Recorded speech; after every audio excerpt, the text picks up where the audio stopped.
Now, you see, when your identity is defined by society, you cannot resist it. You don't have the knowledge, you don't have the wisdom, you don't have the resources to understand that something's being put over on you. You cannot but help believe the definition of you as a free agent. But you believe yourself to be a free agent as a result of not being free. That is to say, of being hopelessly unable to resist society's identification of you. There's a reason education sucks, and it's the same reason that it will never, ever, ever be fixed. It's never going to get any better. Don't look for it.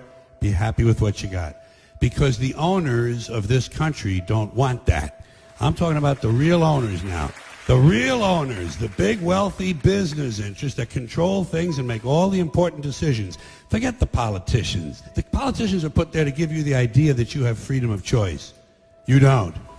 You have no choice. You have owners. They own you. They own everything. They own all the important land. They own and control the corporations. They've long since bought and paid for the Senate, the Congress, the state houses, the city halls. They got the judges in their back pockets. And they own all the big media companies, so they control just about all of the news and information you get to hear. They got you by the balls. They spend billions of dollars every year lobbying to get what they want. Well, we know what they want. They want more for themselves and less for everybody else. But I'll tell you what they don't want. They don't want a population of citizens capable of critical thinking. They don't want well-informed, well-educated people capable of critical thinking. They're not interested in that. That doesn't help them. That's against their interest. That's right. They don't want people who are smart enough to sit around the kitchen table to figure out how badly they get by a system that threw them overboard 30 years ago.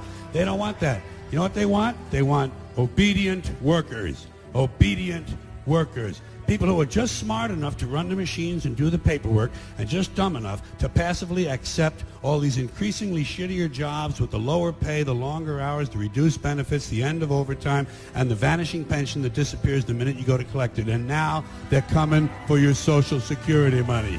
They want fucking retirement money. They want it back, so they can give it to their criminal friends on Wall Street. And you know something? They'll get it. They'll get it all from you sooner or later, because they own the place. It's a big club, and you ain't in it. You and I are not in the big club. And by the way, it's the same big club they use to beat you over the head with all day long when they tell you what to believe. All day long, beating you over the head in their media, telling you what to believe, what to think, and what to buy. The table is tilted, folks. The game is rigged, and nobody seems to notice. Nobody seems to care. Good, honest, hard-working people, white collar, blue collar, doesn't matter what color shirt you have on. Good, honest, hard-working people continue. These are people of modest means. Continue to elect these rich cocksuckers who don't give a fuck about them. They don't give a fuck about you. They don't give a fuck about you. They don't care about you at all. At all. At all. Man, you know? And nobody seems to notice, nobody seems to care. That's what the owners count on, the fact that Americans will probably remain willfully ignorant of the big red, white, and blue dick that's being jammed up their assholes every day.